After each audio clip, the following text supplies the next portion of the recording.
കൊട്ടാരക്കരയിലെ 3 തവണ CPM MLA ആയിരുന്ന ആയിഷ പോറ്റി കാലുമാറി അപ്പുറത്ത് പോയി കഴിഞ്ഞു, UDFന്റെ ഒപ്പം ചേർന്നു.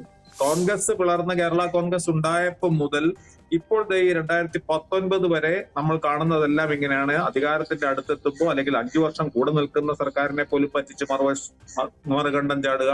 നേരത്തെ പറഞ്ഞ പോലെ ഇടതുപക്ഷ സഖ്യം ഉണ്ടായിരുന്ന സമയത്ത് അടിയന്തരാവസ്ഥ ജയിലിൽ വേണോ, നിങ്ങൾക്ക് മന്ത്രിയാവണോ എന്ന് ചോദ്യം വന്നപ്പോൾ ഞാൻ എന്ത് ചെയ്യും എന്നാണ് ആർ ബാലകൃഷ്ണപിള്ള വളരെ നിഷ്കളങ്കമായ രീതിയിൽ അന്ന് ചോദിച്ചത്.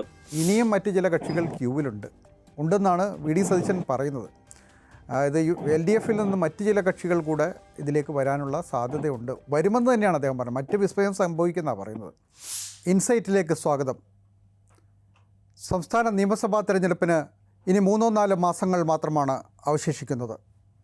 അധികാരം നിലനിർത്താൻ LDFും 10 വർഷമായി നഷ്ടപ്പെട്ട അധികാരം തിരിച്ചുപിടിക്കാൻ UDFും എല്ലാവിധ തന്ത്രങ്ങളും പയറ്റുന്നതിനുള്ള തയ്യാറെടുപ്പിലാണ്. ഏറ്റവും ഒടുവിൽ പുറത്തു വരുന്ന റിപ്പോർട്ട് അനുസരിച്ച് കേരള കോൺഗ്രസ് മാണി ഗ്രൂപ്പ്, ജോസ് കെ മാണി നേതൃത്വം നൽകുന്ന കേരള കോൺഗ്രസ് UDFിലേക്ക് പോകുമോ എന്നുള്ള അഭ്യൂഹങ്ങൾ ശക്തമായി നിലനിൽക്കുകയാണ്. എന്നാൽ റോഷി അഗസ്റ്റിനെ അതോടൊപ്പം പ്രമോദ് നാരായണനും ഇത്തരം അഭ്യൂഹങ്ങളെ തള്ളിക്കളയുകയാണ്. ഈ അഭ്യൂഹങ്ങൾക്ക് വിരാമം ഇട്ടുകൊണ്ട് ജോസ് കെ മാണിയുടെ ഒരു ഫേസ്ബുക്ക് പോസ്റ്റ് അവസാനം പുറത്തു വന്നിട്ടുണ്ട്. അതിൽ അദ്ദേഹം പറയുന്നത് തനിക്ക് അടിയന്തരമായ ചില വിഷയങ്ങൾ ഉള്ളതുകൊണ്ട് മാത്രമാണ് LDF കഴിഞ്ഞ ദിവസം സംഘടിപ്പിച്ച കേന്ദ്രവിരുദ്ധ സമരത്തിൽ പങ്കെടുക്കാതിരുന്നതെന്നും ഇപ്പോൾ നടക്കുന്ന ചർച്ചകളുമായി കേരള കോൺഗ്രസിനൊരു ബന്ധവുമില്ല എന്നുമാണ് പറയുന്നത്. പക്ഷേ അദ്ദേഹം അവസാനിപ്പിക്കുന്നത് പാർട്ടി ഒറ്റക്കെട്ടായി തീരുമാനമെടുത്ത് മുന്നോട്ട് പോകും എന്ന് പറഞ്ഞുകൊണ്ടാണ്. ചില സൂചനകൾ വെച്ച് നോക്കിയാൽ ഒരു മുന്നണി മാറ്റത്തിനുള്ള സാധ്യതകൾ തെളിഞ്ഞിരിക്കുകയാണ്. ഈ വിഷയമാണ് ഇന്ന് ചർച്ച ചെയ്യുന്നത്. എന്നോടൊപ്പം മുതിർന്ന പത്രപ്രവർത്തകനായ ശ്രീ MG രാധാകൃഷ്ണനുണ്ട്. സാർ, നമ്മളൊരു 3 ആഴ്ച മുമ്പ് ഈ വിഷയം ചെറിയ തോതിൽ ചർച്ച ചെയ്തിരുന്നു. മുന്നണി മാറ്റത്തിനുള്ള സാധ്യതകളുണ്ടോ എന്നുള്ള വിഷയമായിരുന്നു അന്ന് ചർച്ച ചെയ്തത്. ചില സാധ്യതകളുണ്ടെന്നാണ് താങ്കളന്ന് സൂചിപ്പിച്ചത്. സ്വാഭാവികമായും തെരഞ്ഞെടുപ്പ് കാലത്ത് ഇത്തരം കൂറുമാറ്റങ്ങളും ചേരിമാറ്റങ്ങളും സ്വാഭാവികമാണ്. ഇതിൽ ഇന്ന് UDF പ്രധാനമായും ആഗ്രഹിക്കുന്നത് കേരള കോൺഗ്രസ് പൂർണ്ണമായും തങ്ങളുടെ പക്ഷത്തേക്ക് വരണമെന്നാണ്. അവർ പലതരം തടസ്സങ്ങളുമുണ്ട് അതിൽ. എന്തായാലും അത്തരം ചില ചർച്ചകൾ നടന്നു കഴിഞ്ഞിരിക്കുന്നു എന്നാണ് പറയുന്നത്. സോണിയാഗാന്ധി ജോസ് കെ മാണിയെ വിളിച്ചുവെന്നും അതുപോലെ തന്നെ VD സതീശൻ PK കുഞ്ഞാലിക്കുട്ടിയും ജോസ് കെ മാണിയെ വിളിച്ചു സംസാരിച്ചു എന്നുള്ള വാർത്തകളൊക്കെ പുറത്തു വന്നിട്ടുണ്ട്. അപ്പോൾ അത്തരത്തിൽ ഈ അഭ്യൂഹങ്ങൾ വളരെ ശക്തമായി തുടരുകയാണ്. കേരള കോൺഗ്രസ് മുന്നണി മാറുവാനുള്ള ഒരു സാധ്യത ഇപ്പോഴത്തെ സാഹചര്യത്തിൽ നിലവിലുണ്ടോ? സുനിൽ, എനിക്ക് തോന്നുന്നത് സാധ്യത ഉണ്ടെന്നാണ്. അത് മുഴുവനോടെ മാറുമോ അതോ അതിന്റെ ഒരു കഷ്ണം മാറുമോ എന്നുള്ളത് മാത്രമേ ഉള്ളൂ നമുക്ക് കാത്തിരുന്ന് കാണേണ്ടതായിട്ടുള്ളൂ. കാരണം കേരള കോൺഗ്രസിന്റെ ജന്മം മുതൽ അടുത്ത കാലം വരെയുള്ള ചരിത്രം മുഴുവൻ എല്ലാ കാലത്തും ഇങ്ങനെ ചെയ്തതാണ്. കാരണം ഒരു മുന്നണിയിൽ നിന്നുകൊണ്ട് തന്നെ മറ്റു മുന്നണിയുമായിട്ട് അധികാരത്തിന് വേണ്ടിയിട്ട് വിലപേശുക, അത് അവസാന നിമിഷം വരെ അതില്ല എന്ന് പറഞ്ഞുകൊണ്ടിരിക്കുക, അതിനുശേഷം അപ്പുറത്ത് മറുകണ്ഠം ചാടുക, അപ്പോൾ ഇപ്പുറത്ത് 2 കഷ്ണം നിൽക്കും. അങ്ങനെ കേരള കോൺഗ്രസ് പിളരും. ഇതാണ് ഈ പിളരും തോറും വളർന്ന കേരള കോൺഗ്രസിന്റെ ചരിത്രം. അതുകൊണ്ട് അധികാരം എവിടെയാണ് സാധ്യത എന്നറിഞ്ഞാൽ അതനുസരിച്ച് കേരള കോൺഗ്രസിലെ ഒരു ഭാഗം അല്ലെങ്കിൽ ഒരു പ്രധാനപ്പെട്ട ഭാഗമെങ്കിലും ചേരി മാറുന്നതാണ് അവരുടെ ഇതപര്യന്തമുള്ള. കാരണം വ്യക്തികൾ മാറി, കാലം മാറി, തലമുറ മാറി, എന്നാലും ആ പാർട്ടിയുടെ ജനിതക സ്വഭാവം അതായതുകൊണ്ട് അത് വീണ്ടും ആവർത്തിക്കാനുള്ള സാധ്യതയാണ് കേരള രാഷ്ട്രീയ ചരിത്രം ശ്രദ്ധിക്കുന്ന ആർക്കും തോന്നുക. ഈ VD സതീശൻ പ്രതിപക്ഷ നേതാവ് പറഞ്ഞ വിസ്മയങ്ങളിൽ ഒന്ന് ഇതാണോ എന്നാണ് എനിക്ക് വ്യക്തമാകാനുള്ളത്. VD സതീശൻ പറഞ്ഞ ഒരു വിസ്മയം ഇന്ന് ഉച്ചയ്ക്ക് നടന്നു. കൊട്ടാരക്കരയിലെ 3 തവണ CPM MLA ആയിരുന്ന ആയിഷ പോറ്റി കാലുമാറി അപ്പുറത്ത് പോയി കഴിഞ്ഞു, UDFന്റെ ഒപ്പം ചേർന്നു. ഒപ്പം ചേർന്നെന്ന് മാത്രമല്ല, അടുത്ത സ്ഥാനാർത്ഥിയാണ് അവർ എന്നുള്ള രീതിയിൽ സൂചനകളെല്ലാം കോൺഗ്രസിന്റെ സ്ഥാനാർത്ഥിയാണ് എന്നുള്ള സൂചനകൾ വന്നു കഴിഞ്ഞിരിക്കുന്നത്. അപ്പൊ സ്വതന്ത്ര കോൺഗ്രസ്സുകാരിയായി തന്നെയാണ് മാറിയിരിക്കുന്നത്. അതും ഈ പറഞ്ഞ പോലെ കൊട്ടാരക്കരയിലും ചില സമീപത്തുമുള്ള രാഷ്ട്രീയ മാറ്റങ്ങൾക്കൊക്കെ അതിന് സാധ്യതയുണ്ട് എന്നുള്ള നേരത്തെ സൂചിപ്പിച്ചിരുന്നു. ഇവര് 2 തവണ എത്തുന്നത് തന്നെ ആ നിലയ്ക്ക് തീർച്ചയായിട്ടും ആർ ബാലകൃഷ്ണൻ ആർ ബാലകൃഷ്ണപിള്ളയെ പോലെയുള്ള ഒരു വലിയ ഭീമനായ ഒരു സ്ഥാനാർത്ഥിയെ ഒരു ജയന്റ് കില്ലർ ആയിട്ടാണ് അതെ അന്ന് രാഷ്ട്രീയത്തിൽ പ്രത്യേകിച്ച് ഒരു ഒരു ഒരു പുതിയ ആളായിരുന്ന അഭിഭാഷകയായിരുന്ന ഐഷ പോറ്റി ജയിച്ചത്. പിന്നെ മൂന്ന് തവണ MLA ആയ ചുരുക്കം പേരിൽ ഒരാളാണ്. അതെ അതെ അപ്പോൾ തീർച്ചയായിട്ടും CPM-ന്റെ പ്രാദേശിക നേതൃത്വമായിട്ടോ അല്ലെങ്കിൽ സംസ്ഥാന നേതൃത്വം ഒക്കെ ആയിട്ട് എന്തൊക്കെയോ ചില അഭിപ്രായ വ്യത്യാസങ്ങളുണ്ടെന്നുള്ള കുറച്ച് ആളുകൊണ്ട് കേട്ടിരുന്നു. അതിന്റെ തുടർച്ച അതാണ് ആദ്യ വിസ്മയം. രണ്ടാം വിസ്മയം തീർച്ചയായിട്ടും ഇത് തന്നെ ആവാനാണ് സാധ്യത. ഇതൊന്നും വിസ്മയമല്ല, ഇത് ഏറെക്കുറെ കേരള രാഷ്ട്രീയത്തിൽ നിരീക്ഷിക്കുന്നവരെ സംബന്ധിച്ചോളം വളരെ പ്രതീക്ഷിക്കാവുന്ന മാറ്റങ്ങളാണ്. അതില് ഐഷ പോറ്റിയുടേതിനപ്പുറത്ത് കേരള കോൺഗ്രസിന്റെ ഘടനയും ജനിതകവും കാണിക്കുന്നത് തന്നെ ഈ രീതിയിൽ മാറാനാണ്. ഒരു കാലത്ത് അടിയന്തരാവസ്ഥ കാലത്ത് ഇടതുപക്ഷത്തിന്റെ ഭാഗമായി ജയിലിൽ കിടന്നുകൊണ്ട്, അതായത് ആർ ബാലകൃഷ്ണപിള്ള അന്ന് ജയിലിൽ കിടക്കുമ്പോൾ ജയിലിൽ കിടന്നുകൊണ്ട് കേരള കോൺഗ്രസുമായിട്ട് ചർച്ച നടത്തി മറുകണ്ഠം ചാടി അപ്പുറത്ത് മന്ത്രിയായ ചരിത്രമാണ് KM മാണിക്കൊക്കെ ഉള്ളത്. അപ്പൊ KM മാണിയുടെ തുടർച്ച ജനിതകമായിട്ടും രാഷ്ട്രീയമായിട്ടും തുടർച്ച ഉള്ള ഈ പാർട്ടി ഇങ്ങനെ ചെയ്തില്ലെങ്കിലേ ഉള്ളൂ അത്ഭുതം. അതെ, ഇത് അങ്ങനെ ഒന്ന് സംഭവിച്ചാൽ എന്താണ് കേരള രാഷ്ട്രീയത്തിൽ ഉണ്ടാകാൻ പോകുന്നത് എന്നുള്ളതാണ് നമ്മൾ പ്രധാനമായും ആലോചിക്കേണ്ട ഒരു വിഷയം. കഴിഞ്ഞ തവണ 12 സീറ്റിലാണ്. ഇപ്പോൾ കേരള കോൺഗ്രസ് പിളർന്ന് 2 പക്ഷത്തായി നിൽക്കുകയാണ്. 12 സീറ്റിലാണ് കഴിഞ്ഞ തവണ കേരള കോൺഗ്രസ് ഈ ജോസ് കെ മാണിയുടെ ഗ്രൂപ്പ് മത്സരിച്ചത്. അതിൽ 5 സീറ്റുകൾ അവർക്ക് ജയിക്കുകയും ചെയ്തിട്ടുണ്ട്. ഇനി അങ്ങനെ ഒന്ന് സംഭവിച്ചാൽ 3 ജില്ലകളിലെങ്കിലും അവർക്ക് സ്വാധീനമുണ്ടെന്ന് നമ്മൾ പറയേണ്ടി വരും. LDF കഴിഞ്ഞ പലതവണ നേടിയ വിജയങ്ങളിൽ അവരുടെ വോട്ടുകളും കൗണ്ട് ചെയ്യപ്പെടേണ്ടതുണ്ട്. അങ്ങനെ തിരിച്ചിങ്ങോട്ട് മാറിയാൽ അതിനകത്തൊരു പിളർപ്പിനുള്ള സാധ്യതകൾ കൂടെ നമ്മൾ കാണേണ്ടതുണ്ട്. അങ്ങനെ UDF-ലേക്ക് മാറിയാൽ എന്ത് തരത്തിലുള്ള നേട്ടമായിരിക്കും UDF-ന് ഉണ്ടാവുക, LDF-ന് എന്ത് തരത്തിലുള്ള കോട്ടങ്ങളുണ്ടാകുമെന്നുള്ളതാണ് മറ്റൊരു ചോദ്യം. ഈ കേരള കോൺഗ്രസിന്റെ മാറ്റം വാസ്തവത്തിൽ അതൊരു രാഷ്ട്രീയ ചേരിമാറ്റം മാത്രമല്ല. അതായത് വ്യക്തികളുടെ അധികാരമോഹവും ഒക്കെ അതിലുണ്ടെങ്കിലും അതിലൊരു സാമൂഹികമായിട്ടുള്ള ഓരോ കാലഘട്ടത്തിൽ കത്തോലിക്ക സഭ സ്വീകരിക്കുന്ന നിലപാടുകളുമായി ബന്ധപ്പെട്ടാണ് ഈ കേരള കോൺഗ്രസ് പാർട്ടിയിലൂടെ വരുന്ന വലിയ മാറ്റങ്ങൾ. ഇപ്പോൾ നമുക്കറിയാവുന്നത് പോലെ കത്തോലിക്ക സഭ വളരെ ശക്തമായി UDF-ന്റെ ഒപ്പം നിൽക്കുന്ന ഒരു സമയമാണ്. ഇതിനു മുമ്പ് അതായിരുന്നില്ല. 2019 അവർ മാറി വരുന്ന സമയത്ത് കത്തോലിക്ക സഭ മുസ്ലിം വിരുദ്ധ നിലപാടും മുസ്ലിം ലീഗ് വിരുദ്ധ നിലപാടും ഒക്കെ സ്വീകരിച്ചിരുന്ന ഒരു കാലമാണ്. മുസ്ലിം ലീഗിനാവും UDF-ന് മേൽക്കൈ എന്നൊക്കെയുള്ള ചില പ്രസ്താവനകളൊക്കെ അവരുടെ ബിഷപ്പുമാരൊക്കെ നടത്തിയിരുന്നു. അതിന്റെയൊക്കെ ഭാഗമായിട്ടായിരുന്നു ആ മാറ്റം. അതുകൊണ്ട് കത്തോലിക്കരുടെ ഒരു ഭൂരിപക്ഷമുള്ള പല മേഖലകളിലും അങ്ങനെ കാലുമാറി LDF-ലേക്ക് വന്നതോടുകൂടി LDF-ന് പ്രയോജനം ലഭിച്ചു എന്ന് എല്ലാവർക്കും അറിയാവുന്നതാണ്. പത്തനംതിട്ട ജില്ലയിലും മറ്റും ഇടുക്കി, കോട്ടയം ഒക്കെ ഈ 3 ജില്ലകളിലും നേടിയ വലിയ വിജയം LDF-നെ സഹായിച്ചത് ഈ കേരള കോൺഗ്രസിന്റെ മാത്രമല്ല ആ സമുദായത്തിന്റെയും ഒക്കെ വോട്ട് കൂടി കൊണ്ടാണ് എന്നുള്ളൊരു സംശയമില്ല. പക്ഷെ ഇതെല്ലാം പൊതു രാഷ്ട്രീയ തരംഗവുമായിട്ട് അനുഗുണമായിട്ടേ പോകുള്ളൂ. പൊതു രാഷ്ട്രീയ തരംഗം LDF-ന് അനുകൂലമാണെന്നുണ്ടെങ്കിൽ ഈ മാറ്റങ്ങൾ കൊണ്ടൊന്നും വലിയ വ്യത്യാസം ഒന്നും സൃഷ്ടിക്കില്ല. പക്ഷെ ഇപ്പോൾ അവർ കാണുന്നത് UDF-ന് അനുകൂലമായ ഒരു രാഷ്ട്രീയ കാലാവസ്ഥയാണ്. അതിന്റെ ഭാഗമായിട്ട് കത്തോലിക്ക സഭ, പ്രത്യേകിച്ച് ക്രിസ്തീയ സമുദായം UDF-നോടൊപ്പമുണ്ട്. അപ്പോൾ കേരള കോൺഗ്രസിനെ സംബന്ധിച്ചിടത്തോളം കൂടുതൽ അവരുടെ ഒരു നാച്ചുറൽ അലൈ, സ്വാഭാവിക സഖ്യകക്ഷി എന്ന് വിളിക്കാവുന്നത് അവരാണ് എന്നൊക്കെയുള്ള ന്യായമെല്ലാം പറഞ്ഞുകൊണ്ട് ഇപ്പുറത്ത് മാറുകയും അത് കൊണ്ട് UDF-ന് പ്രയോജനം ലഭിക്കുകയും ചെയ്യും. അപ്പൊ തീർച്ചയായിട്ടും കഴിഞ്ഞ പഞ്ചായത്ത് തെരഞ്ഞെടുപ്പിൽ ഉണ്ടായതുപോലെ ഒരു മൈനോറിറ്റീസിന്റേതായ ഒരു കേന്ദ്രീകരണം അടുത്ത നിയമസഭാ തെരഞ്ഞെടുപ്പിൽ അവർ പ്രതീക്ഷിക്കുന്നുണ്ട്. അതിന് അനുഗുണമായതാണ് ഈ കേരള കോൺഗ്രസിന്റെ ഉള്ളിൽ നടക്കുന്ന ഈ ആലോചനകൾ എന്നാണ് എനിക്ക് തോന്നുന്നത്. തീർച്ചയായിട്ടും LDF-ന് ഒരു പരിധിവരെ ബാധിക്കാം. UDF-ന് അത് വലിയ തോതിൽ ഗുണം ചെയ്യാനും സാധ്യതയുണ്ട്. ഇപ്പോൾ ഈ തദ്ദേശ ഭരണ തെരഞ്ഞെടുപ്പിൽ ഉണ്ടാക്കിയ ഒരു നേട്ടം കുറച്ചുകൂടെ വിപുലമായി മുന്നോട്ട് കൊണ്ടുപോകാൻ കഴിയും. ഇപ്പോൾ VD സതീശൻ പറയുന്നത് 100 സീറ്റാണ് ഞങ്ങളുടെ ലക്ഷ്യം എന്നാണ്. അതായത് കേവല ഭൂരിപക്ഷമോ വിജയമോ അല്ല, മറിച്ച് 100 സീറ്റ് എന്ന ടാർഗറ്റ് വെച്ചുകൊണ്ടാണ് അദ്ദേഹം മുന്നോട്ട് പോകുന്നത്. അതിൻ്റെ ഭാഗമായിട്ടാണ് മുന്നണി വിപുലീകരണം എന്നുള്ള പഴയ UDF ആയിരിക്കില്ല എന്നാണ് അദ്ദേഹം പറയുന്നത്. പാർട്ടികളുടെ മുന്നണി ആയിരിക്കില്ല, പല സാമൂഹിക വിഭാഗങ്ങൾ വ്യക്തികളെയൊക്കെ ഉൾക്കൊള്ളുന്ന ഒരു മുന്നണിയായിരിക്കും വരാൻ പോകുന്നത്. കേരളത്തിൻ്റെ ചരിത്രത്തിലില്ലാത്തൊരു മുന്നണിയാകുമെന്നൊക്കെയാണ് പറഞ്ഞത്. അപ്പോൾ ആ നിലയിൽ ഒരു പാർട്ടി LDF-നോടൊപ്പം നിൽക്കുന്ന പാർട്ടിയെയും ചില വ്യക്തികളെയും ഇങ്ങോട്ട് കൊണ്ടുവരാനുള്ള ശ്രമങ്ങൾ ഇപ്പോൾ തന്നെ ചെറിയ തോതിൽ നടന്നു കഴിഞ്ഞിട്ടുണ്ട്.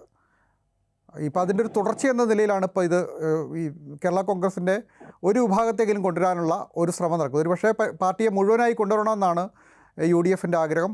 അത് വിജയിച്ചാൽ പഴയൊരു UDF, അതായത് കോൺഗ്രസും മുസ്ലിം ലീഗും കേരള കോൺഗ്രസ് എമ്മും ചേർന്ന ഒരു UDF എന്ന പഴയ പ്രതാപത്തിലേക്ക് ഒരു പക്ഷേ അവർക്ക് പോകാൻ കഴിയുമെന്നുള്ളൊരു സംഗതിയുണ്ട്. അത് ഈ ഇവരുടെ ടാർഗറ്റിനെ കൂടുതൽ എളുപ്പമാക്കി മാറ്റുമല്ലേ? തീർച്ചയായിട്ടും അത് വലിയ എന്താ പറയുക, ഒരു വലിയ പ്രതാപം ഉണ്ടായിരുന്നതൊക്കെ ആ പ്രതാപകാലത്താണ് അവർ പരാജയപ്പെട്ടത്. 2016-ലും 2021-ലും ഒക്കെ. 2016-ലെങ്കിലും 2019-ലാണ് ഇവര് കാല് മാറുന്നത്. പിന്നെ പൊതു രാഷ്ട്രീയ കാലാവസ്ഥ പൊതുവെ UDFന് അനുകൂലമാണ് എന്നുള്ള ഒരു സാഹചര്യത്തിൽ തീർച്ചയായിട്ടും ഇതൊക്കെ എന്താ പറയുന്നത് ചെറിയ തോതിലെങ്കിലും ഉള്ളതല്ലെങ്കിൽ ഒരു കാര്യമായ ഒരു സഹായം UDFന് ഇതെല്ലാം സൃഷ്ടിക്കും. അതിൻ്റെതായ ചില രാഷ്ട്രീയ പ്രശ്നങ്ങളൊക്കെ ഉണ്ടായേക്കാം. കാരണം കേരള കോൺഗ്രസിന്റെ രീതി അങ്ങനെയാണ്. ഒരു കേരള കോൺഗ്രസ് ഇപ്പുറത്ത് വന്നാൽ അപ്പുറത്ത് നിൽക്കുന്ന കേരള കോൺഗ്രസ് അതനുസരിച്ച് പ്രവർത്തിക്കുക, ഉടനെ മറുവശത്തേക്ക് ചാടുക. ഇതൊക്കെയായിരുന്നു KM മാണിയും PJ ജോസഫും ജീവിതകാലം മുഴുവൻ ചെയ്തത്. അപ്പോൾ സ്വാഭാവികമായിട്ട് ഇപ്പോൾ കേരള കോൺഗ്രസ് അപ്പുറത്ത് പോകുമ്പോൾ അവിടെ നിൽക്കുന്ന PJ ജോസഫ് ഗ്രൂപ്പ്, ഇപ്പൊ പഴയ പ്രതാപമൊന്നും ഇല്ലെങ്കിൽ PJ ജോസഫിന് തൽക്കാലത്തേക്ക് അത് സ്വല്പം ബുദ്ധിമുട്ടുണ്ടാക്കിയേക്കാം. പാലാ നിയോജക മണ്ഡലത്തിന് വേണ്ടിയിട്ട് മാണി കാപ്പനുമായിട്ട് ചില പ്രശ്നങ്ങൾ ഉണ്ടായേക്കാം. ഇതൊക്കെ ഉണ്ടെങ്കിലും പക്ഷെ പൊതുവെ അധികാരത്തിന്റെ അടുത്താണ്, അധികാരത്തിനോട് സമീപമാണ് നമ്മൾ തോന്നുന്ന സമയത്ത് ഇതൊക്കെ തൽക്കാലത്തേക്ക് അതെല്ലാം ഒരുപക്ഷെ പരിഹരിക്കപ്പെടുകയും ഈ കേരള കോൺഗ്രസിലെ ഒരു ഭൂരിപക്ഷ വിഭാഗമെങ്കിലും UDFിലേക്ക് മാറുകയും ഇവിടെ ഒന്നോ രണ്ടോ ഇപ്പൊ റോഷി അഗസ്റ്റിനെ പോലെയോ പ്രമോദ് നാരായണനെ പോലെയോ ഒന്നോ രണ്ടോ പേര് ഒരുപക്ഷെ ഇടതുപക്ഷത്തേക്ക് തൽക്കാലം നിന്നേക്കാം. ഇതെല്ലാമാണ് ഇതൊരു തനിയാവർത്തനമാണ് കേരള കോൺഗ്രസിന്റെ രാഷ്ട്രീയത്തിലെ ഒരു 64-ൽ കോൺഗ്രസ് പിളർന്ന കേരള കോൺഗ്രസ് ഉണ്ടായപ്പോൾ മുതൽ ഇപ്പോൾ 2019 വരെ നമ്മൾ കാണുന്നതെല്ലാം ഇങ്ങനെയാണ്. അധികാരത്തിന്റെ അടുത്തെത്തുമ്പോൾ അല്ലെങ്കിൽ 5 വർഷം കൂടെ നിൽക്കുന്ന സർക്കാരിനെ പോലും പറ്റിച്ച് മറുകണ്ഠം ചാടുക. നേരത്തെ പറഞ്ഞ പോലെ ഇടതുപക്ഷ സഖ്യം ഉണ്ടായിരുന്ന സമയത്ത് അടിയന്തരാവസ്ഥ ജയിലിൽ വേണോ, നിങ്ങൾക്ക് മന്ത്രിയാവണോ എന്ന് ചോദ്യം വന്നപ്പോ ഞാൻ എന്ത് ചെയ്യും എന്നാണ് R ബാലകൃഷ്ണപിള്ള വളരെ നിഷ്കളങ്കമായ രീതിയിൽ അന്ന് ചോദിച്ചത്. കാരണം കേന്ദ്രത്തിൽ കേന്ദ്ര ഇന്റലിജൻസുകാരും കേന്ദ്രത്തിലെ നേതാക്കന്മാരും ഒക്കെയാണ് കേരള കോൺഗ്രസുമായിട്ട് അന്ന് ചർച്ച നടത്തിയത്. ഇന്ദിരാഗാന്ധിയുടെ അടിയന്തരാവസ്ഥ കാലമാണെന്ന് ഓർക്കണം. അപ്പൊ പന്തുമായിട്ടൊക്കെ ചർച്ച ചെയ്തൊക്കെ അന്ന് വളരെ കൃത്യമായി ഈ കഥകളെല്ലാം വിശദമായി കേരള കോൺഗ്രസിന്റെ ഒരു ആദ്യകാല നേതാക്കന്മാരിൽ ഒരാളായിരുന്ന ജോർജ് ജോസഫ് പൊട്ടംകുളം അപ്പച്ചൻ എന്ന് വിളിക്കപ്പെടുന്ന കാഞ്ഞിരപ്പള്ളിക്കാരനായ അദ്ദേഹത്തിന്റെ വളരെ ഗംഭീരമായ ഒരു ചരിത്രമുണ്ട് കേരള കോൺഗ്രസിന്റെ അടിയൊഴുക്കുകൾ. ആ പുസ്തകത്തിൽ ഈ അത്ഭുതകരമായിട്ട് മനുഷ്യനെ അമ്പരപ്പിക്കുന്ന തരത്തിൽ ഉള്ള രാഷ്ട്രീയ ചാഞ്ചാട്ടങ്ങളുടെ ഒരു ചരിത്രം പറയുന്നുണ്ട്. അപ്പൊ അതിന്റെ തുടർച്ച നമുക്കിപ്പോൾ കാണാൻ കഴിയുമെന്നാണ് എനിക്ക് തോന്നുന്നത്. എനിക്ക് തോന്നുന്നു MGR പറഞ്ഞതുപോലെ ഈ മാറ്റത്തിന് പ്രധാനപ്പെട്ട ഒരു വിഷയം പാലാ തിരിച്ചു പിടിക്കുക എന്നുള്ള കേരള കോൺഗ്രസ്സുകാരുടെ ഒരു അഭിമാന പ്രശ്നമാണ്. പ്രത്യേകിച്ച് ജോസ് കെ മാണി അവിടെ തോറ്റയാളാണ്. അപ്പോൾ ഈ പാലാ മണ്ഡലം തിരിച്ചു പിടിച്ച് അവിടെ ജയിച്ചാൽ മാത്രമാണ് ഈ KM മാണിയുടെ ഒരു സ്റ്റേച്ചറിലേക്ക് യഥാർത്ഥത്തിൽ ജോസ് കെ മാണിക്ക് എത്താൻ കഴിയുകയുള്ളൂ എന്നുള്ളൊരു പ്രശ്നമുണ്ട്. അതിനുള്ള പ്രധാനപ്പെട്ട തടസ്സം ഇപ്പോൾ UDFിൽ നിൽക്കുന്ന മാണി സി കാപ്പനെ ഒഴിവാക്കിക്കൊണ്ട് പാലാ കൊടുക്കുവാൻ UDFിന് കഴിയുമോ, അത് മാണി സി കാപ്പനുമായി മറ്റെന്തെങ്കിലും തരത്തിലുള്ള ഡീൽ ഉറപ്പിക്കാൻ അവർക്ക് കഴിയുമോ എന്നുള്ള പ്രശ്നം നിലവിലുണ്ട്. എന്തായാലും പാലാ എന്നവരുടെ ഒരു വത്തിക്കാനാണ്. ആ വത്തിക്കാനിൽ ഈ പറയുന്ന ജോസ് കെ മാണിക്ക് ജയിച്ചാൽ മാത്രമേ ജോസ് കെ മാണി യഥാർത്ഥത്തിൽ കേരള കോൺഗ്രസിന് നേതാവാകൂ എന്നുള്ളൊരു പ്രശ്നമുണ്ട്. അതെങ്ങനെ പരിഹരിക്കും എന്നുള്ളതൊരു പ്രശ്നമാകില്ലേ? അതൊരു പ്രശ്നമാണ്. പക്ഷേ ഈ വലിയ മീനെ കിട്ടാൻ വേണ്ടി ചെറിയ മീനെ ഇരയായിട്ട് വിട്ടുകൊടുക്കുന്ന ഒരു ചരിത്രമാണ് രാഷ്ട്രീയത്തിലുള്ളത്. കേരള കോൺഗ്രസ് മാണി ഗ്രൂപ്പിനെ കിട്ടാൻ വേണ്ടിയിട്ടാണ് മാണി സി കാപ്പനെ ബലി അർപ്പിക്കാൻ ഇടതുപക്ഷം തയ്യാറായത്. കാരണം മാണി സി കാപ്പന് പാലാ മാത്രം മതി. പക്ഷേ കത്തോലിക്ക സഭയും മറ്റ് സമീപ ജില്ലകളിലും ഒക്കെ ഉള്ള സ്വാധീനം കേരള കോൺഗ്രസിനായതുകൊണ്ട് മാണി സി കാപ്പൻ മാത്രം വന്നുകൊണ്ട് കാര്യമില്ല. അപ്പൊ അത് തന്നെ ആയിരിക്കും കോൺഗ്രസിലും സംഭവിക്കാൻ പോകുന്നത്. മാണി സി കാപ്പൻ വാശി പിടിച്ചാൽ ഒരുപക്ഷെ മാണി സി കാപ്പനെ അവര് ബലി അർപ്പിച്ചുകൊണ്ട് ജോസ് കെ മാണിക്ക് കൊടുക്കുകയും പഴയ ചരിത്രം നോക്കുകയാണെങ്കിൽ മാണി സി കാപ്പൻ അതോടെ ഇടതുപക്ഷത്തേക്ക് നീങ്ങുകയും ഒക്കെ ചെയ്യാനുള്ള സാധ്യതകൾ നമുക്ക് മുൻകൂട്ടി കാണാവുന്നതേ ഉള്ളൂ. വേറൊന്ന് സംഭവം, ഈ ഇപ്പോൾ രാഷ്ട്രീയ പാർട്ടിയുടെ ഇപ്പോൾ കേരള കോൺഗ്രസിനെ സംബന്ധിച്ച് പാർട്ടിയുടെ മാറ്റം മാത്രമല്ല, ഈ പൊതുസഭ ഒരു സമുദായം പാർട്ടി കൂടിയാണ്. ഇപ്പോൾ കഴിഞ്ഞ ദിവസം സിനഡ് നടക്കുന്നതിന് ആ ദിവസം വെളുപ്പാങ്കാലത്ത് പ്രതിപക്ഷ നേതാവ് അവിടെ പോയി സന്ദർശിച്ച വീഡിയോ ഒക്കെ പുറത്തു വരികയുണ്ടായി. അതെ, ആ സഭയുടെ ഒരു സമ്മർദ്ദം ഈ ഒരു പക്ഷേ UDF-ലേക്ക് മാറാൻ ഒരു പ്രേരണയായി മാറാൻ സാധ്യതയുണ്ട് അല്ലേ? തീർച്ചയായിട്ടും ഇപ്പോൾ ഉണ്ട്. കാരണം 2019 സഭ ഇതല്ലായിരുന്നു നിലപാട്. സഭയ്ക്ക് ഒരു കോൺഗ്രസ് വിരുദ്ധ നിലപാടുണ്ടായിരുന്നു, മുസ്ലിം ലീഗ് വിരുദ്ധ നിലപാടുണ്ടായിരുന്നു. ഇപ്പോഴങ്ങനല്ല. ഇവര് സഭ പൂർണ്ണമായിട്ടും കോൺഗ്രസ് UDF-ന്റെ ഒപ്പം നിൽക്കുന്നതാണ്. സഭ പറയുന്നതനുസരിച്ചുള്ള മാറ്റങ്ങളാണ് അറിഞ്ഞോ അറിയാതെ ചെയ്യുന്നത്. 1970-കളിൽ കാരണം കോൺഗ്രസുമായിട്ടുള്ള ബന്ധം മുറിയുന്നതിന്റെ ഒരു പ്രധാനപ്പെട്ട കേരള കോൺഗ്രസിന്റെ പ്രധാനപ്പെട്ട കാരണം ആന്റണിയുടെ നേതൃത്വത്തിൽ യുവജന നേതാക്കന്മാർ അവിടെ മറ്റേ ഇതിന് സമരം, അതായത് സഭാ നേതൃത്വം കോളേജ് മാനേജ്മെന്റുകൾക്കെതിരായിട്ടുള്ള വലിയ സമരം ഉണ്ടായി. അന്ന് ഈ വലിയ ഇടതുപക്ഷ നാട്യമുള്ള ചില പ്രസ്താവനകളൊക്കെ ഇറക്കിയൊക്കെ യൂത്ത് കോൺഗ്രസ് വളരെ വളരെ പുരോഗമന വിപ്ലവ സ്വഭാവം ഉണ്ടായിരുന്ന ഒരു കാലമാണ് അത്. അന്ന് സഭയാണ് അതിശക്തമായിട്ട് കേരള കോൺഗ്രസിനെ പിടിച്ച് കോൺഗ്രസിന്റെ ബന്ധം അവസാനിപ്പിച്ച് ഇടതുപക്ഷത്തിനോട് ആ ബന്ധം ആരംഭിക്കുന്നത് അങ്ങനെയാണ്. അപ്പൊ അതുകൊണ്ട് നമ്മൾ ഈ രാഷ്ട്രീയത്തിന്റെ പാർട്ടിയുടെയോ അല്ലെങ്കിൽ നേതാക്കന്മാരുടെയോ അധികാര മോഹത്തിനപ്പുറത്ത് ചില അടിസ്ഥാനപരമായിട്ടുള്ള ചില സാമുദായിക ചേരിമാറ്റങ്ങളും അധികാര തർക്കങ്ങളും വിഭവങ്ങളുടെ മേലുള്ള അവകാശവാദങ്ങളും ഒക്കെ ഇതിന്റെ പിന്നിലുണ്ട്. അപ്പൊ ഈ പുറത്ത് കാണുന്നത് KM മാണിയുടെ ഒരു അധികാര മോഹമായിരിക്കാം, അല്ലെങ്കിൽ ജോസ് കെ മാണിയുടെ ഒരു രാഷ്ട്രീയ മോഹമായിരിക്കാം. പക്ഷെ അതിന്റെ പിന്നിൽ ഇതൊക്കെ കാണാം. അധികാരത്തോടൊപ്പം നിൽക്കുക എന്നുള്ള സ്വാഭാവികമായും സമുദായ സംഘടനകളുടെ, പ്രത്യേകിച്ച് കത്തോലിക്ക സഭയുടെ ഒരു താല്പര്യമാണ്. ഇതിൽ വേറൊരു പ്രശ്നം, ഇപ്പം ഇത്തരത്തിലൊരു മാറ്റം ഉണ്ടായാൽ പരിഹരിക്കപ്പെടേണ്ട ചില വിഷയങ്ങൾ UDF-ലുമുണ്ട്. 12 സീറ്റിൽ കഴിഞ്ഞ തവണ ജോസ് കെ മാണി മത്സരിച്ചു. ജോസഫ് ഗ്രൂപ്പ് 10 സീറ്റുകളിൽ മത്സരിച്ചു. അങ്ങനെ 22 സീറ്റുകളിലായിട്ടാണ് ഈ അപ്പുറത്തും ഇപ്പുറത്തും നിൽക്കുന്ന കേരള കോൺഗ്രസുകൾ മത്സരിച്ചത്. അത് ജോസഫ് ഗ്രൂപ്പിന് 2 സീറ്റ് മാത്രമാണ് കിട്ടിയുള്ളത്. PJ ജോസഫും അതുപോലെ തന്നെ മോൻസും ജയിച്ച 2 സീറ്റുകളാണ് കിട്ടിയത്. അപ്പുറത്ത് 5 സീറ്റുകളാണ് ജയിച്ചത്. ഈ 22 സീറ്റുകളുടെ പ്രശ്നം എങ്ങനെ പരിഹരിക്കും, പരസ്പരം പിണക്കാതെ എങ്ങനെ കൊണ്ടുപോകും എന്നുള്ളൊരു പ്രശ്നം കൂടെ UDF-ന് പരിഹരിക്കാനുണ്ടാകുമെന്ന് തോന്നുന്നു. ഒരുപക്ഷെ സഭ അതിൻ്റെ മധ്യസ്ഥതയിൽ പരിഹരിക്കാനുള്ള സാധ്യതകളുണ്ടെന്ന് തോന്നുന്നു അല്ലേ? വളരെ ശരിയാണ്. അതിൽ സഭാ നേതൃത്വം മധ്യസ്ഥ വഹിക്കും. പിന്നെ അത് വേണ്ട പോലെ ഫലിച്ചില്ലെങ്കിൽ കേരള കോൺഗ്രസ് ജോസഫ് ഇടതുപക്ഷത്തേക്ക് നീങ്ങാനുള്ള സൂചനകൾ നൽകും. അത് ഇടതുപക്ഷം അതനുസരിച്ച് ഇന്നത്തെ കാലത്ത് അത് ഇടതുപക്ഷം സ്വീകരിച്ചേക്കാം. കേരള കോൺഗ്രസും ലീഗും ഒന്നും വേണ്ട എന്ന് പറഞ്ഞ കാലമല്ല. അതുകൊണ്ട് പഴയ ചരിത്രം വെച്ച് നോക്കുകയാണെങ്കിൽ കേരള കോൺഗ്രസ് ജോസഫ് ഗ്രൂപ്പ് ഒരു പതുക്കെ ഇടതുപക്ഷത്തേക്ക് നീങ്ങാനാണ് സാധ്യത. കാരണം മാണി ഗ്രൂപ്പ് ഇപ്പുറത്തേക്ക് വരുമ്പോൾ ഇത് എപ്പോഴും അങ്ങനെയാണ് അതിന്റെ രാഷ്ട്രീയ രീതികൾ. അപ്പോ നോർമലി അങ്ങനെയാണ് സംഭവിക്കേണ്ടത്. കേരള കോൺഗ്രസ് ജോസഫ്, മാണി സി കാപ്പൻ ഇവരൊക്കെ ഇടതുപക്ഷത്തേക്ക് ഉള്ള സാധ്യതകളേക്ക് അവര് മാറാൻ സാധ്യതയുണ്ട് മുമ്പ് നടന്ന പോലെ. അങ്ങനെ ഉണ്ടായിക്കൂടായില്ല. പക്ഷെ ഇപ്പോഴുള്ള ഈ ട്രെൻഡും സഭയുടെ അതിശക്തമായ ഇടപെടലും ഒക്കെ ഉണ്ടാവുകയാണെങ്കിൽ ചിലപ്പോൾ കേരള കോൺഗ്രസ് ജോസഫ് തൽക്കാലത്തേക്ക്, പ്രത്യേകിച്ച് ജോസഫിന് പഴയ പ്രതാപമൊന്നുമില്ല. അദ്ദേഹം വളരെയധികം പ്രായത്തിന്റെ അസ്വസ്ഥതകളുണ്ട്, രോഗത്തിന്റെ ബുദ്ധിമുട്ടുകളുണ്ട്. ഇതൊക്കെ ഉള്ളത് കൊണ്ട് അദ്ദേഹം ചിലപ്പോൾ മുട്ടുമടക്കി തൽക്കാലത്തേക്ക് മാണി ഗ്രൂപ്പ് ആണെങ്കിൽ അത് താരതമ്യേന ഒരു യുവ പാർട്ടിയായിട്ടാണ് ഏജിന്റെ കാര്യത്തിൽ. അപ്പോൾ ചിലപ്പോൾ കേരള കോൺഗ്രസ് ജോസഫ് ഗ്രൂപ്പ് പതുക്കെ ഒരു മാർജിനിലേക്ക് തള്ളപ്പെടുകയും അവിടെ ആ സ്ഥാനം, അതുകൊണ്ട് ഇതൊന്നും വലിയ കേരള കോൺഗ്രസ് മാറി വരികയാണെങ്കിൽ തീർച്ചയായിട്ടും ജോസ് കെ മാണിക്ക് തന്നെയായിരിക്കും അവിടെ പ്രാമുഖ്യം.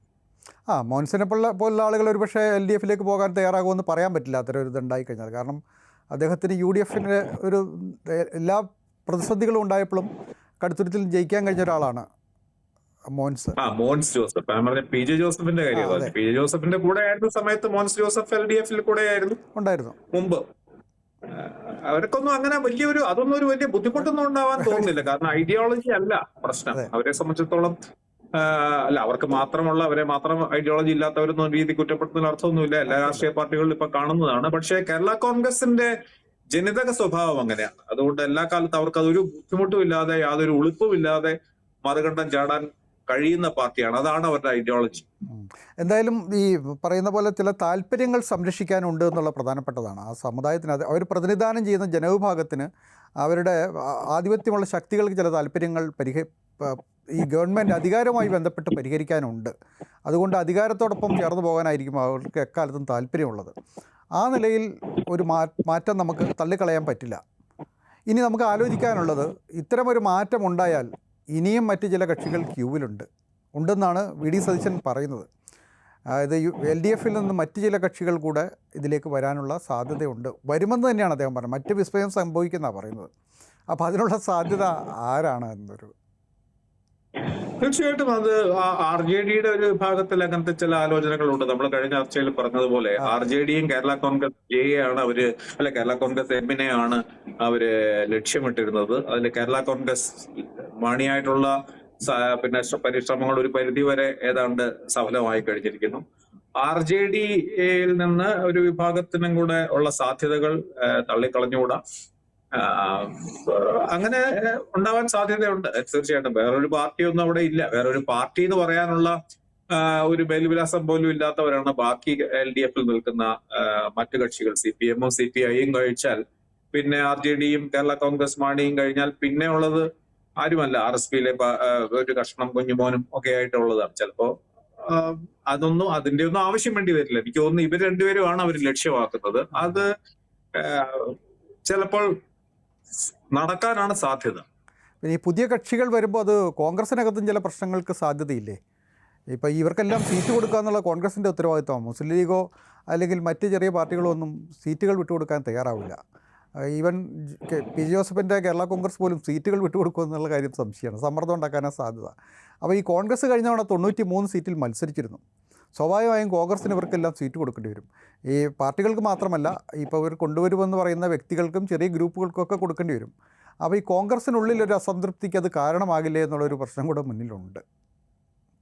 തീർച്ചയായിട്ടും ഉണ്ട്. പക്ഷേ ഈ ഒരു സംഗതി വെച്ചാൽ 10 വർഷമായി പ്രതിപക്ഷത്തിരിക്കുന്നത് കൊണ്ട് എങ്ങനെയെങ്കിലും അധികാരത്തിൽ വരിക എന്നുള്ളതാണ് എല്ലാവരെ സംബന്ധിച്ചുള്ള മുഖ്യ പ്രയോറിറ്റി. അപ്പൊ തൽക്കാലത്തേക്ക് സീറ്റ് ഒന്നും ഇല്ലെങ്കിലും അധികാരത്തിലേക്ക് വീണ്ടും വരിക, 10 വർഷമായിട്ട് വെയിൽ കൊള്ളുന്നതിന്റെ ബുദ്ധിമുട്ട് അവർക്കൊക്കെ അറിയാം. അതുകൊണ്ട് അങ്ങനത്തെ പ്രശ്നമൊക്കെ ഒരു പക്ഷേ ഈ സീറ്റ് കൊടുക്കുന്നതിലൊക്കെ വലിയ ഇവർ രണ്ടുപേരും ഇപ്പൊ കോൺഗ്രസും ലീഗും കേരള കോൺഗ്രസ് മാണിയും ഒന്നിച്ച് നിൽക്കുകയാണെങ്കിൽ അതിന്റെ മുന്നിൽ മറ്റു കക്ഷികൾക്കൊന്നും വലിയ ശബ്ദം ഉണ്ടാവാൻ സാധ്യതയില്ല എന്ന് മാത്രമല്ല, അവര് ചില കോംപ്രമൈസിന് അവര് തയ്യാറാവുകയും ചെയ്യും. കാരണം അധികാരത്തിലേക്ക് വരുമ്പോൾ മറ്റു സാധ്യതകളുണ്ടല്ലോ, അധികാരത്തിൻ്റെതായ മറ്റ് പ്രയോജനങ്ങളുണ്ട്, മറ്റ് പദവികളുണ്ട്, സ്ഥാനങ്ങളുണ്ട്. അപ്പോൾ അങ്ങനെ ഒരു ഘട്ടത്തിൽ വാശി പിടിച്ചു നിൽക്കാൻ സാധ്യത ഇല്ല. തീർച്ചയായിട്ടും അവിടെ RMP നല്ല സീറ്റ് കൂടുതൽ ചോദിക്കും എന്ന് പറഞ്ഞിട്ടുണ്ട്. CMPക്ക് ഇല്ല. ഇവരൊന്നും ഒക്കെ. പക്ഷെ ഇപ്പോഴത്തെ ഒരു അവസ്ഥയിൽ ജയിക്കുക എന്നുള്ളതാണ് പ്രധാനം എന്നുള്ളത് കൊണ്ട് അതൊന്നും വലിയ ഒരു പ്രശ്നത്തിലേക്ക് പോകാൻ എനിക്ക് തോന്നുന്നില്ല. എന്തായാലും വളരെ നിർണായകമായൊരു തെരഞ്ഞെടുപ്പാണ് നടക്കാൻ പോകുന്നത്. രണ്ട് മുന്നണികളെ സംബന്ധിച്ചും അവരുടെ നിലനിൽപ്പിനെ ബാധിക്കുന്ന പ്രശ്നമാണ്. UDF തകർന്നാൽ ഇനി 10 വർഷമായി അധികാരത്തിലില്ലാത്ത ഒരു മുന്നണിക്ക് ഇനി പ്രസക്തിയില്ലാതെ വരും.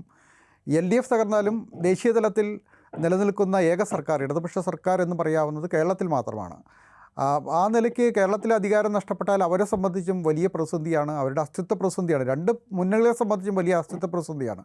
എനിക്ക് തോന്നുന്നു സോണിയാഗാന്ധി ജോസ് കെ മാണിയെ വിളിച്ചു എന്നൊക്കെ പറയുന്നത് ഈ കേരളത്തിൽ നടക്കാൻ പോകുന്ന ഈ 6 തെരഞ്ഞെടുപ്പുകളിൽ കേരളത്തിൽ നടക്കാൻ പോകുന്ന തെരഞ്ഞെടുപ്പ് അവരെ സംബന്ധിച്ച് വളരെ നിർണായകമാണ് എന്ന് തോന്നുന്നു. ആ ദേശീയ പ്രാധാന്യം കൂടി കണക്കിലെടുത്തുകൊണ്ടായിരിക്കും ഒരുപക്ഷെ ഹൈക്കമാൻഡ് അല്ലെങ്കിൽ സോണിയാഗാന്ധി തന്നെ വിളിച്ചു എന്നൊക്കെ പറയുന്നത്. അത്തരമൊരു ദേശീയ പ്രാധാന്യം വരുന്ന തെരഞ്ഞെടുപ്പിൽ ഉണ്ടാകില്ലേ? തീർച്ചയായിട്ടും പ്രാധാന്യം വളരെ അധികമാണ്. നേരത്തെ ഇപ്പൊ സുനിൽ പറഞ്ഞ പോലെ രണ്ട് കാര്യങ്ങൾ കൊണ്ടും കോൺഗ്രസിനും ഇടതുപക്ഷത്തിനും ഒരുപോലെ അസ്തിത്വപരമായിട്ടുള്ള തന്നെ ഉള്ള വെല്ലുവിളി ഉയർത്തുന്ന തെരഞ്ഞെടുപ്പാണ്. നേരത്തെ പറഞ്ഞ കാരണങ്ങൾ കൊണ്ട് തന്നെ കോൺഗ്രസിന് കേരളത്തിൽ ഇനി ഒന്നുകൂടെ പരാജയപ്പെടുക എന്ന് പറഞ്ഞാൽ UDFന്റെ തകർച്ചയാണ്. രണ്ട്, ഇങ്ങനെ ഏതാനും വിരലിലെണ്ണാവുന്ന സംസ്ഥാനങ്ങളിൽ മാത്രമാണ് നിരന്തരം പരാജയം ഭക്ഷിച്ചുകൊണ്ട് ജീവിക്കുന്ന ഈ കോൺഗ്രസിന്റെ അവസാനത്തെ ചില 1-2 സീറ്റുകളിൽ ഒന്നാണ് കേരളം സാധ്യതയുള്ളത്. അപ്പൊ അവർക്ക് ജയിക്കാതിരിക്കാൻ വയ്യ. അതുപോലെ തന്നെയാണ് നേരത്തെ പറഞ്ഞ പോലെ ഇടതുപക്ഷത്തിനും പറഞ്ഞ പോലെ അവരുടെ ഒരു ശതാബ്ദി കാലഘട്ടത്തിലെ കാഴ്ച ഇന്ത്യയിലെ എല്ലാ സംസ്ഥാനങ്ങളിൽ നിന്നും ഏതാണ്ട് അധികാരം നഷ്ടമാവുന്ന ഒരു മട്ടിലാണ് കാര്യങ്ങൾ പോകുന്നത്. അതുകൊണ്ട് കേരളം എങ്ങനെയെങ്കിലും ജയിക്കുക എന്നുള്ളത് ഇടതുപക്ഷത്തിനോട് തീർച്ചയായിട്ടും അതൊരു ജീവൻ മരണ പ്രശ്നം തന്നെയാണ്. അതുകൊണ്ട് എല്ലാ അർത്ഥത്തിലും കേരളത്തിലെ ഈ തെരഞ്ഞെടുപ്പ്, വരാൻ പോകുന്ന തെരഞ്ഞെടുപ്പ് കേരളത്തിന്റെ ചരിത്രത്തിൽ തന്നെ വളരെ സുപ്രധാനമായിട്ടുള്ള, വളരെ ക്രിട്ടിക്കൽ ആയിട്ടുള്ള ഒന്നാണ് എന്നുള്ളതിനെ പറ്റി ഒരു സംശയമില്ല. എന്തായാലും വളരെ പ്രധാനപ്പെട്ട ഒരു തെരഞ്ഞെടുപ്പാണ് നടക്കാൻ പോകുന്നത് എന്ന കാര്യത്തിൽ സംശയമൊന്നുമില്ല. ഇനി മുന്നണികൾക്കുള്ളിൽ ഇപ്പോൾ നേരത്തെ പറഞ്ഞതുപോലെ തന്നെ ഈ UDFിൻ്റെ പുതിയ വിസ്മയങ്ങൾ ഉണ്ടാകാനുള്ള സാധ്യത നമുക്ക് തള്ളിക്കളയാൻ പറ്റില്ല. ഒരു പക്ഷേ ഇന്ന് വി ഡി സതീശൻ പറഞ്ഞതുപോലെ പഴയൊരു UDF ആയിരിക്കില്ല ഇനി തെരഞ്ഞെടുപ്പിനെ അഭിമുഖീകരിക്കാൻ പോകുന്നത് എന്ന് പറഞ്ഞത് ഒരു തരത്തിൽ അതിൻ്റെ ചെറിയ ചെറിയ റിഫ്ലക്ഷൻസ് നേരത്തെ തന്നെ ഉണ്ടായി കഴിഞ്ഞിട്ടുണ്ട്. ഇപ്പോൾ CK ജാനുവിനെ കൊണ്ടുവന്നതും അതുപോലെ അൻവറിനെ കൊണ്ടുവന്നതും കാര്യങ്ങൾ നമ്മൾ ഡിസ്കസ് ചെയ്തതാണ്. അതിൻ്റെ തുടർച്ചയായുള്ള MGR പറഞ്ഞതുപോലെ കുറച്ചുകൂടെ വലിയൊരു മീൻ വരുമോ എന്നുള്ളതാണ്. അതിൻ്റെ പിന്നാലെ ആരൊക്കെ വരുമെന്നുള്ളതാണ് ഇനി അറിയാനുള്ളത്. ആ നിലയിൽ മുന്നണി ബന്ധങ്ങളിൽ ഇതിന് തിരിച്ച് LDF എങ്ങനെ പ്രതികരിക്കുമെന്നുള്ള വിഷയം കൂടെ ആലോചിക്കേണ്ടതുണ്ടെന്ന് തോന്നുന്നു. LDFിന്റെ മുന്നിൽ ഇപ്പൊ വലിയ ഓപ്ഷൻസ് ഇല്ല. LDFിന് ഇനിയിപ്പോ ഏതെങ്കിലും ഒന്നാമത് LDF ഇപ്പോൾ ഒരു പ്രതിരോധത്തിൽ നിൽക്കുന്ന ഒരു അവസ്ഥയായതുകൊണ്ട് LDFിലേക്ക് പ്രധാനപ്പെട്ട കക്ഷികളോ സാമൂഹ്യ വിഭാഗങ്ങളോ വ്യക്തികളോ ഒന്നും വരാനുള്ള സാധ്യതയില്ല. ആകെയുള്ളത് കേരള കോൺഗ്രസിന്റെ സീസോ രാഷ്ട്രീയമാണ്. ഒരാൾ ഉയരുമ്പോ ഒരാൾ താഴും എന്നുള്ള ഒരു രാഷ്ട്രീയമായിട്ട് അവിടെ നിന്ന് ചില ഒന്നോ രണ്ടോ പേര് വന്നുകൂടായികയില്ല എന്നുള്ള ഒഴിച്ചാൽ വലിയ സാമൂഹിക വിഭാഗങ്ങളുടെ പിന്തുണയുള്ള ഒരു ഒരു ഒരു ഘടകങ്ങളൊന്നും ഇടതുപക്ഷത്തിന് മുമ്പിൽ ഇപ്പോൾ കാണുന്നില്ല. 1987 പോലെയുള്ള ഒരു കാലമല്ല. 87 എല്ലാ സാമുദായിക രാഷ്ട്രീയ പാർട്ടികളെയും വർഗീയ കക്ഷികളെയൊക്കെ ഒഴിച്ചു നിർത്തി എന്നൊക്കെ ഉള്ള അവകാശത്തിന്റെ പിന്നിൽ വലിയ വിജയം നേടാൻ EMSനെ പോലൊരു ഒരു നേതാവിന്റെ നേതൃത്വത്തിൽ അന്ന് കഴിഞ്ഞു. ഇന്ന് അങ്ങനെ ഒരു സിറ്റുവേഷൻ അല്ല. മൂന്നാമത് അതിനൊരു പ്രധാനപ്പെട്ട കാരണം BJPയുടെ ആവിർഭാവമാണ്. BJP നിരന്തരമായി എല്ലാ തെരഞ്ഞെടുപ്പുകളിലും ഇടതുപക്ഷത്തിന്റെ ഹിന്ദു വിഭാഗക്കാരുടെ വോട്ടുകൾ വലിയ തോതിൽ ചോർത്തിക്കൊണ്ടിരിക്കുകയാണ്. അപ്പോൾ മൈനോറിറ്റീസ്, ന്യൂനപക്ഷങ്ങൾ, പ്രധാനപ്പെട്ട ന്യൂനപക്ഷങ്ങളെല്ലാം UDFിലേക്കും ഭൂരിപക്ഷ സമുദായങ്ങളുടെ ഒരു വലിയ ഒഴുക്ക് BJPയിലേക്കും പോയിക്കൊണ്ടിരിക്കുന്ന ഒരു കാലഘട്ടത്തിൽ ഇടതുപക്ഷത്തെ സംബന്ധിച്ചിടത്തോളം വളരെ വളരെ പ്രതിരോധത്തിലായിരിക്കുന്ന ഒരു കാലഘട്ടമാണ്. ഇവിടെ പുതിയ ആശയങ്ങളുണ്ടോ, പുതിയ രാഷ്ട്രീയ സാധ്യതകളുണ്ടോ എന്നുള്ളതെല്ലാം ആലോചിക്കാനും തീരുമാനിക്കാനും ഒക്കെയുള്ള ഒരു ബൗദ്ധിക ശേഷി തന്നെ ഇടതുപക്ഷത്തിനുണ്ടോ എന്നുള്ളതിനെ കുറിച്ച് എനിക്ക് സംശയമാണ്. എന്തായാലും ഇപ്പോൾ ഇടതുപക്ഷം ഒരു വലിയ പ്രതിസന്ധിയിലാണ്, അതിന്റെ ഈ പ്രതിരോധത്തിലാണ് എന്നുള്ളതിനെ പറ്റി സംശയം. ഇതാണ് കാരണം ഈ സാമൂഹികമായിട്ടുള്ള രാഷ്ട്രീയത്തിന് പുറമെ സാമൂഹികമായിട്ട് തന്നെയുള്ള ഒരു വലിയ ചേരിതിരിവിൽ ഒരു വോട്ട് ബാങ്ക് എന്ന് പറയുന്നത് ഇല്ലാത്ത ഒരവസ്ഥയിലേക്ക് കാര്യങ്ങൾ പോയി. പിന്നെ ഈ മധ്യവർഗം ഏറെ മേധാവിത്വം വന്നതോടുകൂടി പഴയ പോലെയുള്ള ഒരു ഉറപ്പുള്ള വോട്ട് ബാങ്കുകൾ നഷ്ടപ്പെട്ട ഒരു ഇടതുപക്ഷമാണ് ഇപ്പോഴുള്ളത്. പരമ്പരാഗത വ്യവസായങ്ങളുടെ തൊഴിലാളികളുടെ ഇപ്പോൾ ശക്തിയില്ല, ട്രേഡ് യൂണിയനുകൾക്ക് ശക്തിയില്ല, കർഷക സംഘടനകൾക്കൊന്നും ശക്തിയില്ല. അങ്ങനെ ഒരു ഉറപ്പുള്ള വോട്ട് ബാങ്ക് ഇല്ലാത്ത ഒരു രീതിയിലേക്ക് കേരളത്തിന്റെ സാമൂഹ്യ ഘടനയും മാറിയിരിക്കുന്ന ഒരു കാലത്ത് ഇടതുപക്ഷത്തിന്റെ മുമ്പിൽ വാസ്തവത്തിൽ വലിയ വലിയ ചോദ്യങ്ങളും വെല്ലുവിളികളുമുണ്ട്. അതിന് ഒത്തവണ്ണം ചിന്തിക്കാനും പ്രവർത്തിക്കാനും ഒക്കെയുള്ള ആശയങ്ങളോ ഇച്ഛാശക്തിയോ ഇല്ലെങ്കിൽ ഇടതുപക്ഷത്തിന് വലിയ തിരിച്ചടിയായിരിക്കും ഉണ്ടാവുക എന്നാണ് എനിക്ക് തോന്നുന്നത്. ഇപ്പോഴത്തെ നിലയ്ക്ക് അങ്ങനെ തന്നെ നമുക്ക് ഒരു നിഗമനത്തിൽ എത്താമെന്ന് തോന്നുന്നു. എന്തായാലും വരാനിരിക്കുന്ന തെരഞ്ഞെടുപ്പ് കേരളത്തിലെ മുന്നണി രാഷ്ട്രീയത്തെ സംബന്ധിച്ച് വളരെ നിർണായകമായൊരു തെരഞ്ഞെടുപ്പാണ്. ആ മുന്നണികൾക്കുള്ളിൽ വലിയ അഴിച്ചുപണികളും മാറ്റങ്ങളും ഉണ്ടാകാനുള്ള സാധ്യതകളാണ് മുന്നിൽ നിലനിൽക്കുന്നത്. കേരള കോൺഗ്രസ് സംബന്ധിച്ച് വരുന്ന ജനുവരി 16-ാം തീയതി ചേരുന്ന സ്റ്റിയറിംഗ് കമ്മിറ്റി യോഗത്തിൽ എന്ത് തീരുമാനമെടുക്കുമെന്ന് അവർ ആ യോഗത്തിൽ തീരുമാനിക്കും. എന്താണ് വേണ്ടതെന്നുള്ള കാര്യം അവർ തീരുമാനിക്കും. അതിൻ്റെ പിന്നാലേക്ക് ഒരു പക്ഷേ UDFിലേക്ക് അവർ പോയാൽ മറ്റ് ചില കക്ഷികൾ കൂടി, ഇപ്പോൾ നേരത്തെ MGR പറഞ്ഞതുപോലെ RJDയെ പോലെ ചില കക്ഷികൾ കൂടെ അതിലേക്ക് UDFിൻ്റെ ഒരു ഓപ്ഷനായി തിരഞ്ഞെടുത്തേക്കാം. അങ്ങനെ വരുമ്പോൾ ഇപ്പോൾ പഞ്ചായത്ത് തിരഞ്ഞെടുപ്പിലുണ്ടായ ഒരു ഊർജ്ജം UDF നിയമസഭാ തെരഞ്ഞെടുപ്പിലേക്ക് കൺവെർട്ട് ചെയ്യാനുള്ള എല്ലാ സാധ്യതകളുമുണ്ട്. വി ഡി സതീശൻ പറഞ്ഞതുപോലെ ഒരുപക്ഷേ അത്തരമൊരു വിസ്മയം തെരഞ്ഞെടുപ്പിൽ ആര് ജയിച്ചാലും ഇല്ലെങ്കിലും മുന്നണിയുടെ വിപുലീകരണത്തിൻ്റെ കാര്യത്തിൽ ഇപ്പോൾ UDFിന് തന്നെയാണ് കൂടുതൽ അഡ്വാൻറ്റേജ് ഉള്ളത്. ആ നിലയിൽ മുന്നണി വിപുലീകരണത്തിൻ്റെ കാര്യത്തിലെങ്കിലും UDFിനൊരു വലിയ വിസ്മയം ഉണ്ടാക്കാൻ കഴിയുമെന്ന് തന്നെയാണ് ഇപ്പോഴത്തെ നിലയ്ക്ക് നമുക്ക് പറയാനുള്ളത്. നന്ദി MGR.